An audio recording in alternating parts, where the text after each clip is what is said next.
Hello and welcome. I'm Christine Lee with the Seize the Market podcast, The Stories Behind Success. And today we have a very, very special treat because we're going to almost tell the story backwards to what most people usually tell their story, which is, ooh, this is what happened, boom, boom, boom, fireworks. And we have Haro here with the Haro Group in Greenville, South Carolina. And he actually goes about telling his story in a way where he's like, 6 years of failures and how I reached success of absolutely crushing it to get to 96 million in volume, which absolutely puts him at like the top 0.1% in the country. So thank you, Haro, for joining us today. How are you there, buddy? I'm good. Fresh off a Clemson Tigers national championship win, which was positively delightful. And we'll take a few more of those. It might even seem like because half the team's freshmen, so it's fantastic.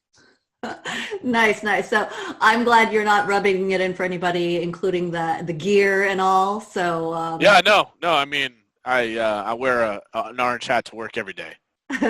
Nice. So you got a very, very cool story, and I just want to hand it over to you, man. Can you just kind of give me some bullet point highlights of your bomb awesomeness, of how people usually intro you, just to kind of give the audience of what your team looks like and your volume and your stats for like the last year. Yeah, so I got into real estate in May of 2009, and I started building the team effectively early 2012, and went from doing 50 deals that year, about $7.5 million, to in our peak was in 2017.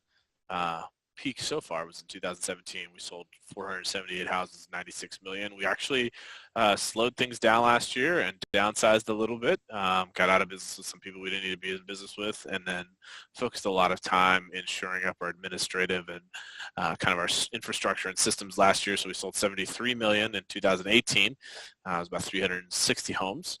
And then, so that's me. I also travel and speak. I teach Keller Williams' career visioning course, which is a course about how to hire people, which has been a keystone for our success, as well as an investor in 3 brokerages, Keller Williams franchises in South Carolina. I have a bunch of investment properties and just looking to continue putting one foot in front of the other.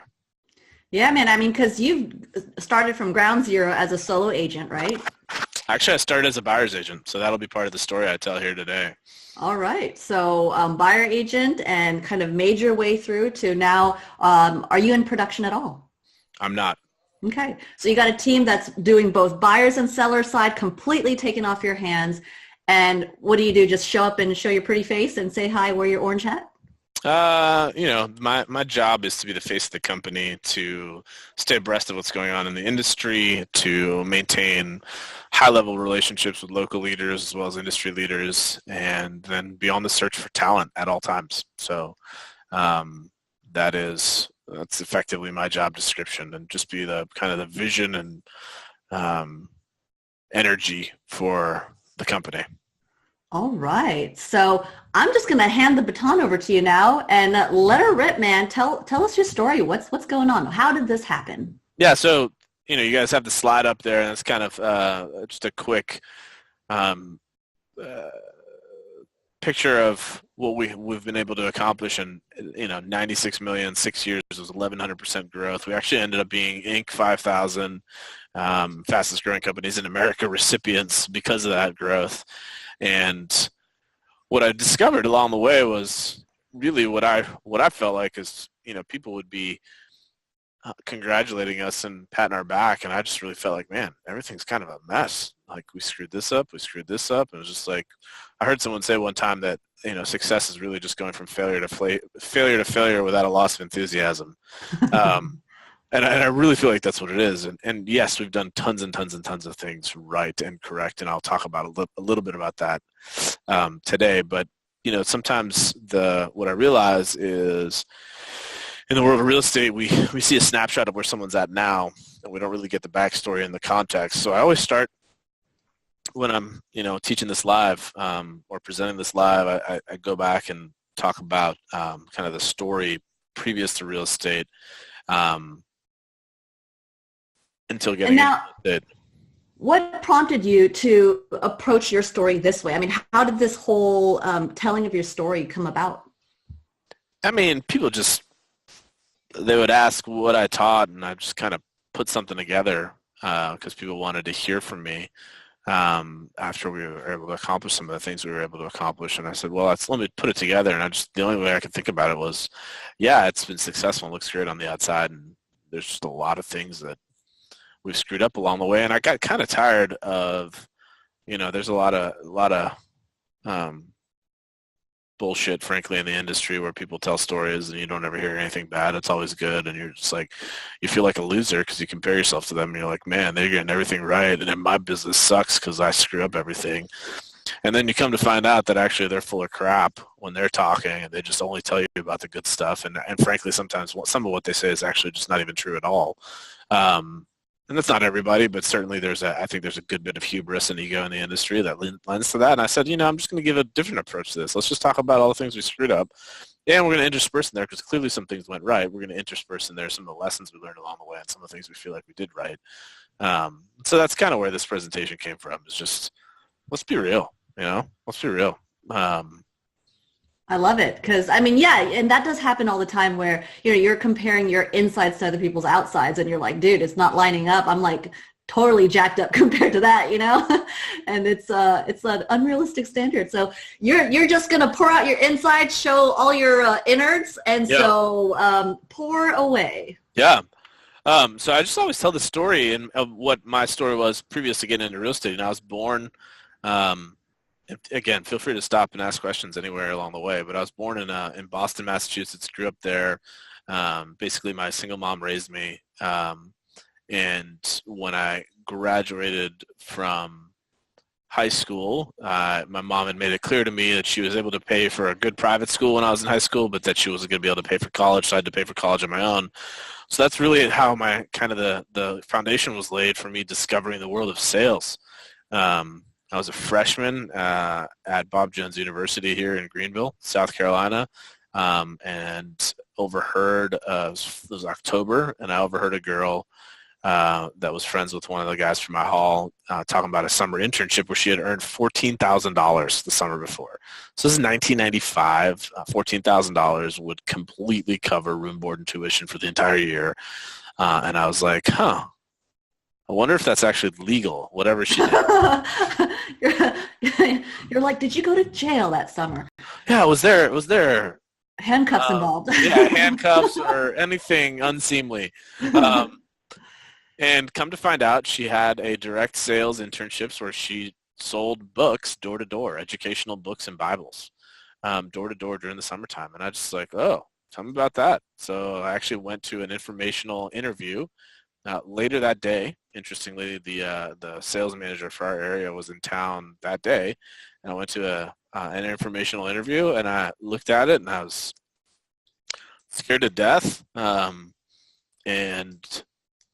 But they seemed like they had a model and they had a system, and it was the kind of the college internship program of Thomas Nelson Publishers, which is a pretty well-known publisher. It's done a lot of John Maxwell stuff. Max Lucado at one point was the largest Bible publisher in the world. I don't know if that's still true, but this was their like college internship program. So I was like, I'll look at that. Let's so like I said, it sounded like they had a model and a system, and I went for it. And I went out that first summer. This is you go to a week of sales school in Nashville, and then they would like assign your team, which would be like maybe 10 kids from your university as well as some kids from other universities that are close to yours, and you go to one part of the country for the summer. So we were in northeastern Tennessee, southwestern Virginia, and the eastern part of Kentucky, which is really country for this Boston-raised kid. So I got an education that summer in all things country. I had no idea what the number 3 and number 24 were, and I thought those were like baseball players I didn't know something about. And turns out there's a guy named Dale Earnhardt and a guy named Jeff Gordon that are pretty popular. As well as getting my first real taste of understanding country music. So even to this day, the only country music I really am into is stuff that was popular in like 95, 96, 97. So now, have you ever done any type of sales work before until Previous to then? this, no, not at all. Nope. Uh, Didn't even really. I mean, my first job was the summer before my freshman year. mhm. So now we're the first time selling was the summer after my freshman year. Summer before my freshman year, was my first job. What was I'd actually that? I'd actually flown to Alaska and worked in a fish cannery, 80 hours a week. Because I heard that you can make really good money in Alaska. So as a young man, I was like, that sounds like an adventure. I'm gonna go do that. Um, And your parents were cool with that, huh? so yeah, um, my dad wasn't in the picture. Mom was just single mom trying to make it, and she had told me midway through high school that if you're going to go to college, it's on you to pay for. So she was kind of like, whatever you want to do to make that happen, it's all you. So actually really thankful for that. Very cool. Well, let me ask you this. Rewind. I just want to get a snapshot of you as a kid. Like, what were you as a kid? What would be like some words to describe you looking back? Um, there's the dark period of middle school where I was like about to get into a lot of trouble. And then high school, so, was an athlete, I sang in choir, had really good grades, um, I was in a really small Christian school. There was like 20 people in my class. There was like 100 people in the high school. Hmm. Um, what would describe me? I don't know. Energetic, passionate, loud, rule breaker, all of that. So were you like that kid bouncing off the walls with high energy when you were little, or were you like pretty mellow? I don't feel like I was bouncing off the walls, but along the spectrum, I was definitely more on that side. I don't think anyone ever in my life has said anything close to the word mellow in a description of me. And were you a handful or were you pretty obedient? Handful, definitely. Handful. Rule breaker. I never got arrested, but it came damn close. And now you said in your middle school years there were some dark times. I mean, is that something that you feel comfortable sharing? Yeah, I just, life without a father in the home and a single struggling mom trying to make it. And I just got in with the wrong crowd in middle school, and we lived right next to a housing project, and I just stealing stuff, petty theft. Um, what else? Actually, at one point, thought gangs were really cool, so I actually asked a gang member like about buying a gun. By God's grace, like never I was able to ever get into any of that, but it was getting pretty close to, a few more years of that environment, and I would have been, I think, completely off the rails, and who you're looking at today would never have existed. So, God's grace saved me from that, and through my mom, because my mom said, "Hey," she actually tells the story as she prayed a prayer, like, I don't know how to give this young man what he needs. And the answer came in the form of this really structured Christian boarding school in New Hampshire, which is like some of the best years of my life up to that point. I mean, there was definitely the best years of my life at that point. It was a great, great place, great family setting, and a lot of good relationships. And um, I thrived inside that. Thrived, I don't know if that's a word, but flourished inside that Mhm. structure. Got it, got it. So at what age were you sent off to that boarding school? Ninth grade. It was like Okay. 12, 13. Now, was that prompted by your rowdiness or was that just, the best? Rowdiness and a single mom that just felt like I don't know what to do and how to do this. So Mm-hmm. Mm-hmm. what leverage can I find? She's like, you don't need to know the word leverage to find leverage, right? Mm. Nope, she got the concept. And so your mom, I mean, how much impact did she have in your life or I mean, influence? after that, not a ton. Mm-hmm. Like that pretty critical decision changed the Mm-hmm. trajectory of my life, but then Mm-hmm. mom's not a big actor in my life from then on. Mm-hmm. And what type of person was she? How would you describe her? Uh, Idealistic, caring, and struggling. Okay, got it. So on the disc, you are a what? Disc, DI. Yeah, and ID, DI, something. yeah, and then your mom would be what? Probably a DI. Oh yeah, so then you guys clashed? Yep, still do. All right, cool deal. All right, so now you're in boarding school, totally changed the trajectory of your life, and your first job was in fishing in Alaska. So when you're like, hey, I want to go to Alaska, she's like, oh, thank goodness, to get him out of trouble and like. No, because we were already past the trouble. Oh, you were past trouble. Okay. All that. High school was really good. Like, okay, great, awesome. Straight A student. Oh, dang. Varsity. That's like a total varsity, turnaround. varsity athlete, national championship choir. Like it was good. Dude, that's like two total ends of opposite ends of the spectrum, like choir versus athlete. Like you embodied both in high school, huh? Yeah, I was totally in love with Leonardo da Vinci and like the whole idea of being a Renaissance man, like being really good at a bunch of stuff. I thought that was cool. So I was gonna be that guy. As you clobber people on the field. That's it. Awesome. Love the combo. What position? I played soccer, so I was in defensive back. Ah, European football. Football. Okay, got it. All right, so let's fast forward to book sales. Like timing just kind of fell in your lap. It looks like, and went to Tennessee, started onboarding. Then what? Sales school's a week, and then you get assigned 2 roommates, or in that case, 1 or 2 roommates. Like I got 2. We got assigned Wise, Virginia. So drive to Wise and find yourself a place to stay. So you got like about 48 hours to find a garage apartment, basement apartment, something where you can live for the summer. And then that's on Friday afternoon. And by Monday morning, you're expected to be knocking on your doors and 80 hours a week, 20 demos a day. Wow. 20 demos a day. That's pretty killer. Yep. That was it. So they're just like throw you out there and it's literally like sink or swim, right? It's not quite. There's quite a bit of support. Like you have a daily phone call, weekly sales meeting on Sundays. And then the first week, like you follow an experienced person. Sales school is pretty intense, pretty thorough too. So there's quite a bit of support. It wasn't the picture that a lot of people have of it, of something like that. But at the same time, to not take away anything from it, I mean, it's hard as hell.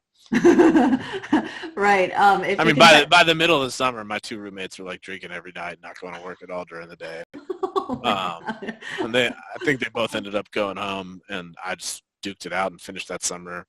I was 13th out of 200 in sales production, and made 10 grand that summer, straight commission, door to door. That's it, baby. Nice. I was just going to say, did you beat the girl that introduced you to the book sales? I did not. I did not. She was my team leader. Oh, nice. Or my student manager, as we would call them. But no, she did not beat me. Or I did not beat her. Excuse me. But you know what? 10 grand at that time. I think I'm beating her now. You're like, it's the long game, baby. It's the long game. So I love the correlation. So just kind of keep in mind, guys, who's listening and thinking about, whether you're building a team or a business, the idea of, back in what year was that? 1996 was the summer. Okay. So 96, they have a 1-week intensive onboarding program. Then they have daily huddles. Then they have weekly sales meetings. Does that sound at all familiar? And this is how you run a successful sales organization. In what most people just, like, if you told them the business model of what we did back then, like, we're going to take college kids. Mm-hmm. They're going to work 80 hours a week. They're going to take rejection all day. It's straight commission. And they're going to be away from home, not in their hometowns. And then this is going to be a profitable business. People will be like, are you crazy? But it worked because of the structure. I love it. All right. So what next, Maestro? What happens? Yeah, so that summer goes well. I'm going to fast forward a bunch. I eventually transferred to Clemson, graduated from Clemson with a degree in economics, moved to Chicago. I got an offer to be an investment banker. I was with a firm called Bank of America Securities, which is the investment banking arm of Bank of America. And 3 months into my gig there, oh, by the way, this is the highest. I was the highest. I got the highest financial offer of anyone graduating from Clemson that semester. $55,000 starting salary, $10,000 signing bonus, and started with Bank of America Securities in Chicago. 3 months into that gig, I got fired. Now, why do you think you got the highest offer? What made you so sparkly, Mr. Haro? So the cornerstones of my pitch were I have a 4.0 in economics. Mm-hmm. I've done crazy hard internships like the one I mentioned. Mm-hmm. I have studied abroad. Mm-hmm. Studied abroad in Russia and in Chile, and I'm just well-rounded, and then I just went for it and worked through networks and figured out connections. These were companies that weren't even recruiting at Clemson at the time, so I had to kind of go outside the beaten path and work through some relationships that I had and had built during college, and yeah, that's how that happened. Cool deal. Cool deal. So their basis for saying, hey, he's worth the investment is looking at their past track record and saying, hey, he's got some grit. That's super important. And seeing like he's a mover and a shaker. So that also comes into play in your business, doesn't it? Yep. All right. Move on. And then, hold on, I'm playing with these windows. Oh, look at that. Okay, cool. And then, so I'm 3 months on the job in Chicago. I get fired. And then I'm jobless for a couple months. And then I end up getting another job with the Chicago Board of Trade. And I'm working there, and something begins to dawn on me that my sales manager from selling books had said. And it was, be careful who you go to work with. You'll become like them. And the question I often ask people is, does people have kids? Or if I'm speaking to an audience and teaching this, Mm-hmm. do you have any kids? And not everyone, but like a significant portion of the room will raise their hands. And I say, hey, how many of you care who they spend time with? And all those hands stay up. And I'm like, well, what I find is as adults, many of us are not that intentional about who we spend time with. But what I realized when I was working at this firm at the Chicago Board of Trade was the guys that I was working with, while they were making a lot of money, which was attractive to me, the people that they were wasn't who I wanted to become. And so in that moment of cognition, I actually called my old sales manager from the book selling days and got back in touch with him. And I said, hey, I really appreciated the company and the people, and I'd really just love to come back and work with you again. So in 2002, I went back, spent a summer. My goal that summer was to make enough money to go spend the rest of the year in Armenia. I grew up Armenian and had never been in Armenia and wanted to do that. So I went to Armenia for the better part of, if you will, the school year, because that's kind of how that internship program's run.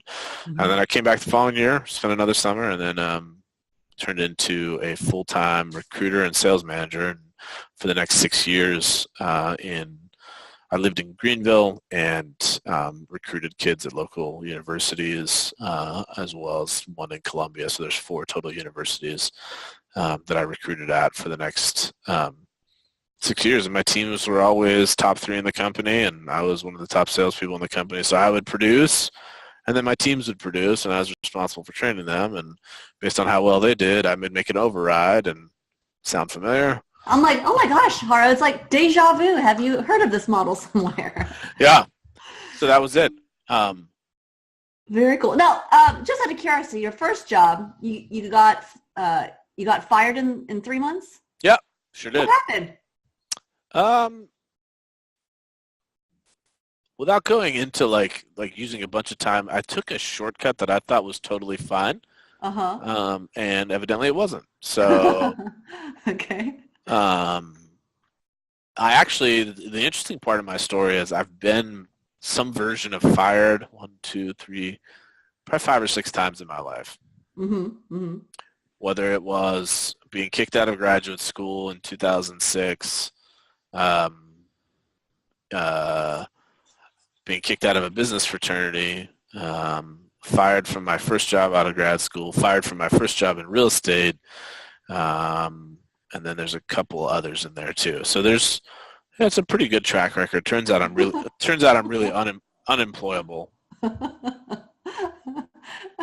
and you just keep showing up in your life, right? I guess so. Yeah. Uh, Well, there's I mean, we can get into it, but I'm not going to do it. Like, I actually have been studying Armenian history a little bit over the last year, and uh-huh. turns out the Armenians are a pretty autonomous bunch with their middle fingers up throughout history too. So you're a rule breaker and don't necessarily fit into a box. I guess so. You're gonna keep scrunching out of there. So, all Yep. right, cool deal, cool deal. Hey, you know what? I think a lot of people who are listening, those high D's out there, they're all gonna be like, "I hear you, brother," and all cheering for you. So, keep going. What happens next? So, 2006, I got married, and we've been married now 12 years and change. Have 3 great kids. Bless my wife's heart, like for the first 2 summers we were married, we would go somewhere for the summer with with the team that I had recruited and work with them. And then that second summer, we actually had our first child with us, Isabella. So that's 2008. And it was, after that summer, I said, it's time for something new. And so I decided to take some time off. And research several fields. So commercial real estate, residential real estate, selling securities like Edward Jones and Merrill Lynch, and pharmaceutical sales, medical device sales, life insurance, auto and casualty, and home insurance, and just kind of looked at all those things. And the insurances were all interesting. One of the things that's really attractive about that world is the world of residual income, where you sell the policy, and obviously every time they pay, you get a little bit of money. But in order to make a lot of money, you have to have a lot of people that have policies, because you just make a little bit of money on each deal. Well, I'm really an impatient person, so that wasn't very attractive to me. Pharmaceutical, based on people I knew that were in the industry, it didn't seem as like the opportunities and the upside weren't there like they were previously. Regulation had kind of crept into that industry, and not so much. Medical device sales, my sister was a nurse. She introduced me to someone she knew from the hospital that was in medical device sales and made like $350,000 a year. And I was like, yeah, that's good money. I want to do that. And I had lunch with her, and she said, yeah, you could come on board, train with me and mentor with me, and the company would pick a location for you to go to. That could be your territory. I was like, whoa, time out. No company's picking for me where I live. I'm picking for myself. So that was off the table. And then, it was interesting. A few years previous, a friend of mine had given me this red book, and it was called The Millionaire Real Estate Agent. And I had read this book, and the book was interesting. I was like, wow, if someone did what's in this is a pretty well thought out model. And so I'd had that in the back of my brain. I had in a random December, I had taken the real estate course just because of interest. Like, it was just interesting to me. By the way, I didn't mention this. My dad had been in real estate when I was a child. For a few years. Now, Dad was an alcoholic, so he never really did super well with real estate, but I remember like spending weekends with him, and then like going in the office while he was meeting with a client and watching Tony Robbins videos in their little training room on the VHS. So that was my first exposure to Tony Robbins. And then my father-in-law actually ended up selling real estate for 42 years in Vancouver and British Columbia. So there's some background there. I bought my first rental properties. I had read the book Cash Flow Quadrant and Kiyosaki's Rich Dad, Poor Dad, and kind of had already fallen in love with real estate as an asset and something I wanted to build wealth with. So real estate had some attraction to me, but I hadn't quite made the decision to go in that direction. Oh, I looked at commercial real estate as well. And that was cool, except like deals seemed like they were few and far between. And yeah, you got big paychecks, but you might not get it for six months, 12 months, 18 months. And I was just like, yeah, I need more money faster. So at the end of the day, an old friend from college, the same guy who had given me the Millionaire Real Estate Agent book, reached out via Facebook message. And this is, by the way, now we're into 2009. And he said, hey, we've got more leads. He had a team.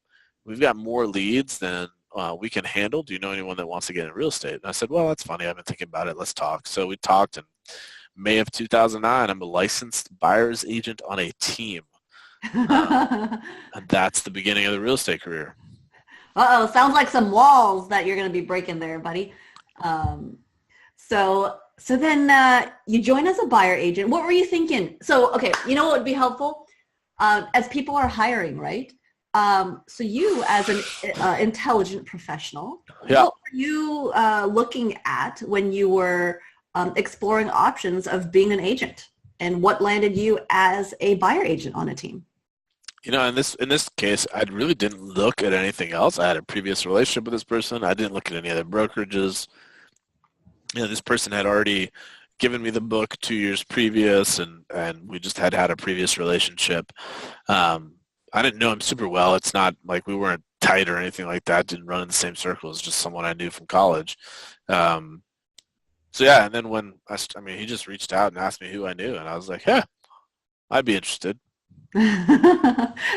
Well, and we do have a name for that when it comes to recruiting, tapping into your strategic alliance or your sphere of influence. That's it. Yeah. What do you know? And just asking. Yeah, I mean, and heck, we're taught all the time that those referrals are the hottest low-hanging fruits out there, and boom, proof of the pudding. So, yep. What was life like as a buyer agent for you? I got in, and that team, you know him, Dan Hamilton, they were coaching with an organization called Corcoran out of Missouri, I think they were. And they had Corcoran had some pretty cool systems for training buyer's agents, so that was super helpful.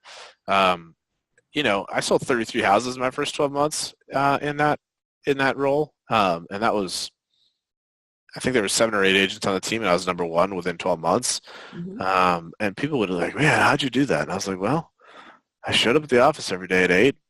I didn't go home till 6 or 7, worked on Saturdays, and worked a few hours every Sunday night too. I think Sunday night from 7 to 9 is the absolute best time to call prospects. They're relaxed, they're home, it's been chill weekend, and there's no other distractions. Great time to catch people. And most agents don't want to call. Nope. I would just trade another time block for that. Because your call to pickup ratio is going to be super high. Mm-hmm. Mm-hmm. So that's one of my ninja tricks. But that was, I remember walking into a meeting, and there was a buyer agent that was like kind of a part-time agent on the team, and he was talking about his pipeline, and he talked about some buyers where he showed him like 50 houses, and they hadn't made an offer yet. And I was like, whoa, in my head. I was like, wait. I'm pretty sure we paid on commission, so we're not paid on hours. And commission on someone that doesn't write an offer is 0. 0 times 50 is 0. This is gonna suck. And then my first deal was a $15,000 little house in a rough part of town, and I think my check after all the splits, etc., was like $215. I was like, man, this is gonna be rough. Way to set some expectations right from the start. Woo, right? I was ready, man. This is gonna be a great real estate career. So that was that first year, and the bottom had fallen out of the market. It's 2009, right? Like, all I ever heard was people bitching about real estate. I was like, good gosh, like, you got to understand so on the one hand, I sold door to door. On the other hand, like, selling door to door is challenging. What's more challenging is recruiting people to sell. Like, you want to talk about being looked at weird? Like, you do what during the summer? What's wrong with you? Is that like some multi-level marketing scheme? Like, you guys are just ripping kids off. I was like, no, actually, like, it's real money. I spend it. And it works. So like for me, in the knocking on doors world, I always joke in class. I'm like, my previous career was like, knock, knock, knock. They answer the door, and this like Middle Eastern looking guy wanting to get in their house, They've never seen me. They don't know my products. They never heard of my company. None of that's true. It's just, Like, who's this? Like, why is this guy and this Middle Eastern guy wanting to get in my house? Um, so that was my previous career. Whereas on the team, it was like they handed me this, cell phone, and it was like, here, this is the buyer phone, this is the money phone, and when this rings, that's someone calling on one of our listings, or calling our line. I'm like, oh, what? They're calling us? Like, I don't have to go find them. Like, they're on. So it's just like shooting fish in a barrel. And they were like, oh yeah, by the way, here's your login for Boomtown. And like when the lead registers and they put in their number and email, like that's just them looking at houses, and that means I'm like, holy cow! Like I've never had this before. This is just easy. It's all relative, right? Yeah, yeah. Well, and then so that plus the whole conversation with the or seeing that one guy show 50 houses and not having any to show for it, I immediately was like, okay, there's got to be a way to set people's expectations, so I'm not ever showing anybody 50 houses. And my average, I think I got my average down to 5 houses shown in order to get a contract. Started tracking that. So that was life as a buyer's agent. And then we got to the point that, I was actually one of those guys, like I didn't want to start my own team at all. I had no desire to start my own business in real estate. I had 2 little girls. And I realized how much work it would take to start and build a business. I was like, you know what? That's not for me. So I'll just stay with this team. As long as I can hit my goals, I'm happy. And that was the mind frame I had. And 14 months later, we did get to a point where I realized it was best to work separately and not together. So that's what ended up happening is in late 2010, now I'm a solo agent. And that kind of sucked because I had no freaking clue how to do anything but work with buyers that were handed to me. So now I have to go figure out how to like actually generate leads, not just convert them. Learn how to take listings, learn how to do all this stuff. And I'd never done any of that. In that phase from going from buyer agent to deciding to go out on your own, what would be some really great takeaways for the audience that kind of come from both sides, from you as a buyer agent, but also for people who are growing their team? Help me understand the question. What's the... Okay, so like what lessons could be extracted from that experience of, you progressing to like, hey, I never really wanted to build my own team, right? Because it's just not my thing. I got a family. And then you, like, what occurred and pressed, kept on snowballing or pressed on you so much for you to actually like flip the switch on that? Yeah, so I actually didn't choose to go out on my own. It was chosen for me. Okay. So I just realized, okay, I got to figure out how to take a listing. And at that time, frankly, listings didn't even sell. So like I actually thought buyers were better business than doing listings. And that's the one challenge, that if you're used to working with buyers and you go out on your own, you may be tempted to just pursue buyers because that's your comfort zone, and that's actually what you've done in a one thing, if you will, in a one thing focus for so long that you're super comfortable with it that it's really hard to branch out and ignore buyers, which is what you actually need to do to some degree in order to build a business that lasts. So that would be my suggestion, is like just stay away from buyers overall once making that transition. If someone's making that transition. Not that buyers aren't, just it's a business decision. I don't know who they are, but they say that it takes 6 hours to close a seller and 16 hours to close a buyer. And I don't know if those numbers are right, and I'm sure people could argue with them all day long. At the end of the day, the ratio is somewhere in the right, in the vicinity. So just as a business decision, which this is a business owner conversation, not an agent conversation, a business owner conversation. If I have time to allocate, that time is best allocated and out of love for my family and my own health and well-being, like it's best allocated to working on listings, not on buyers. So that's one of the biggest pieces of advice I give people as they transition into the career or from being an agent on team to being an agent on their own. So let me ask your opinion on this. Obviously, when you're building a team, there's certain, behavioral profiles that are a fit for a seller and a buyer agent.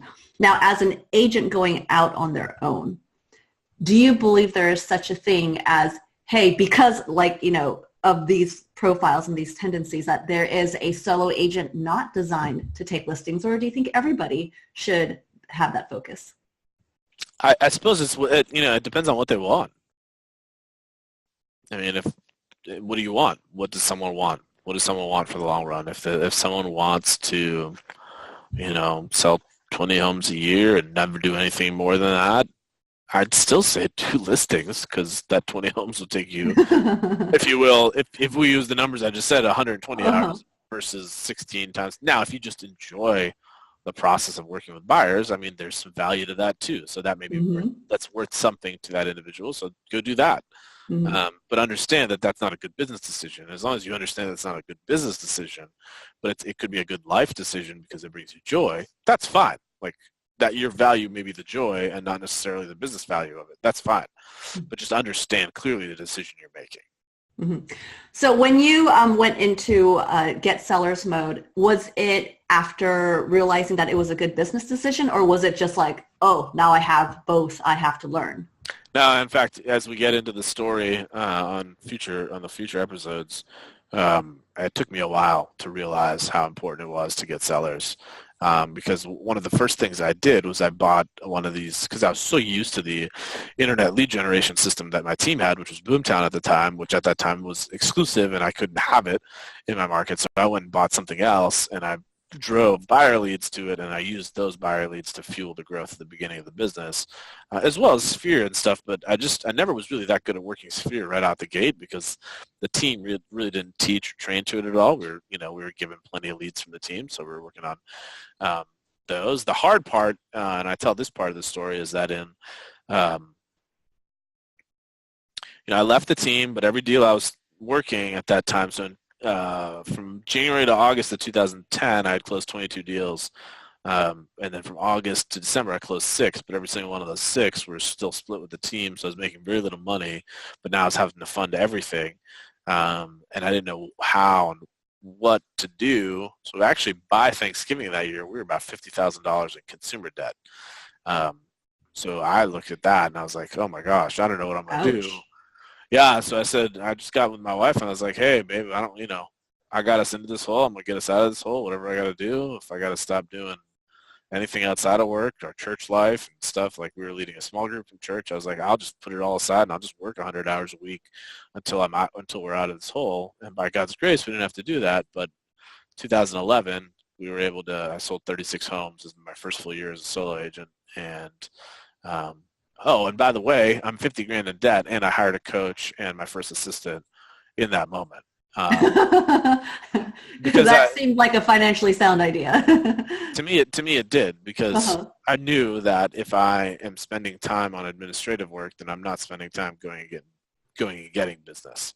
So I needed to get somebody that can handle the administrative work. And then coach-wise, again, the whole impatience thing. I don't have all my life to figure this out. I actually want the level of success that would match someone with wisdom far beyond mine. So in order to get that success, I just need to go acquire the wisdom. So if I can pay some money for that, I would do that. So that's what I did. So I want to dig on that a little bit, because there's a lot of folks that are, especially if you're 50K in debt, I mean, most people are in like quite a bit of fear over that, right? Like they're not sleeping well at night, and you got family, I mean, it's not like you're just a bachelor, can go studio mode or just like shack it up in a bunk bed. And so, you had a good bit of pressure. Bachelor with a new house. Yeah, all that. Yeah, it's not sounding any better. And so, yeah, it's just like stacking up. The pressure's, I mean, I could imagine pretty incredible. And to make these financial decisions, and there's certainly investments, but to like get over that fear, how would you speak to that for other people who are in this similar situation? I don't know what's right for each individual. Obviously, that's something they're going to have to decide between them and whoever's, important decision makers in their life. But for me, it was just, I was confident. I was confident I was going to sell houses. I just need to spend time on the task. So I just, whatever leverage points I could get, whether that was someone handling my contracts or someone coaching me, so that when I hit something I didn't know how to deal with, I had someone there that I could, excuse me, talk to and pick their brain, I knew that would pay off. Mm-hmm. And so I've kind of always done that. Got it. Got it. And now I'm just curious, were you in a state where you knew like, hey, here's X, Y, and Z, like a whole laundry list of things that you knew you didn't know, or you just like, you didn't even know what you didn't know? Like what? Yeah, more that. I mean, I'm not a list guy. Mm-hmm. I mean, I am, but I wouldn't have made that list. Mm-hmm. Maybe I would have, but that's not how it started. I just knew I needed someone that was advisor, mentor, that was paid for, so it was a locked in time. It wasn't informal. It wasn't like, Uh-huh. hey, when they're available. I wanted to pay somebody, so I knew I had a locked in time that when I had stuff I needed help with, I could get in touch with them. Awesome. Good deal. All right. So then what happens? So I'm going to tell one other part of the story, and then we're just going to have to wait till our next episode to get the rest.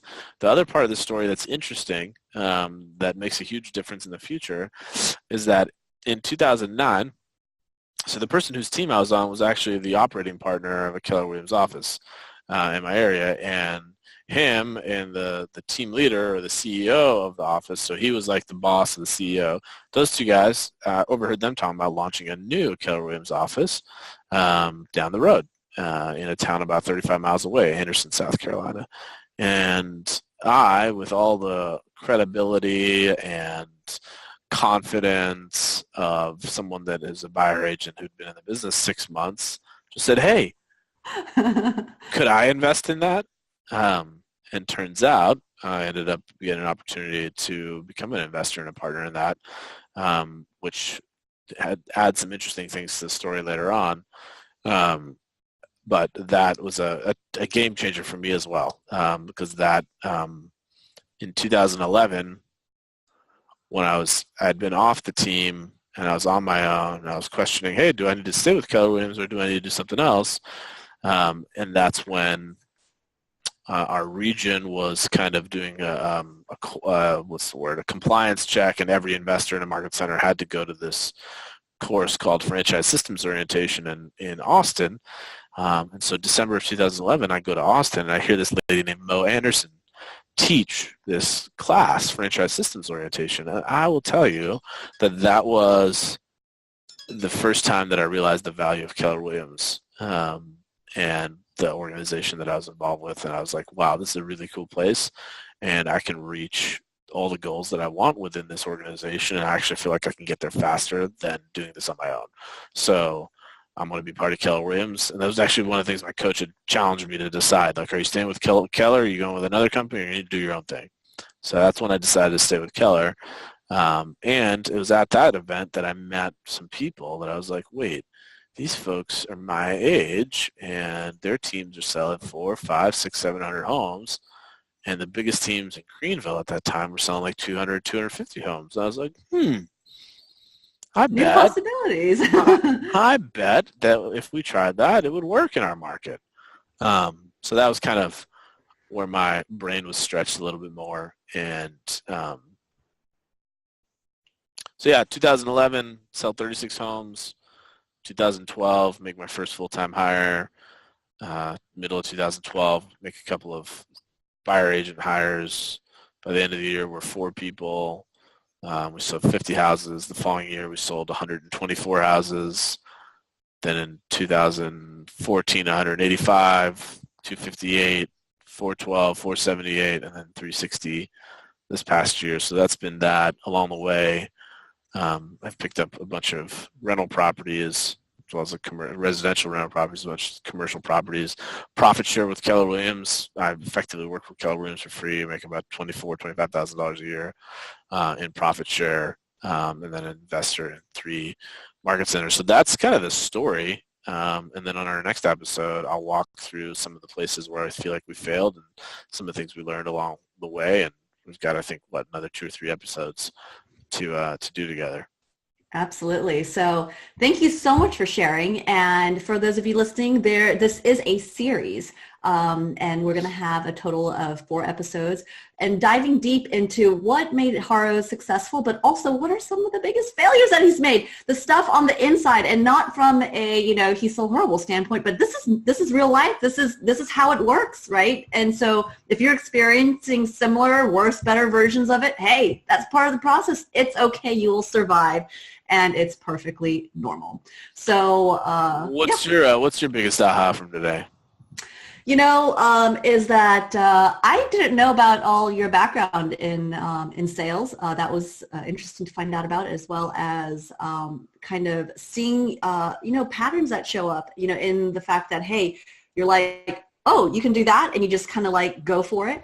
And also coming down to a crunch time where, geez, you went through a time where you were 50 grand in debt, and had a kid, new house, and you're like, oh my gosh, if I have to work 100 hours, I will. And, found your way out of it. And makes you like a normal human being, man. Because once you look at, you hear about people doing 100, 200 million, doing 1,000 transactions, and you're like, dude. And a lot of the times the uglies never talked about, you're like, they're just like Superman. There's no kryptonite for them. And so to just kind of get down and dirty and real is really refreshing. And good. I think the story has a lesson for everybody. It's like, dude, you can do it too. Like, go, you know what? There's going to be bloodbaths that show up in all different shapes and sizes. There's going to be really great successes. There's going to be moments of like trial and error, or like, pivotal moments. And it shows up for everybody. And it's different, but it's certainly cool and worthwhile surviving and thriving. Beautiful. Awesome. Thank you, Christine. All right. Well, till next time, have a great week, and we will chat with you later. And for those of you listening, tune in for the next episode so you can see what happened to Haro as he built his team, and what are some of the biggest pitfalls and how you can avoid them, and what are some of the red flag signs and the biggest learning moments that you can extract from it, so you don't have to replicate the exact same mistake. You can make your own new ones. Yes, please make new mistakes. You don't need these to do these ones. All right. Sounds good. Well, have a great week, and thanks so much for tuning in. Bye. Thanks, Christine. See ya.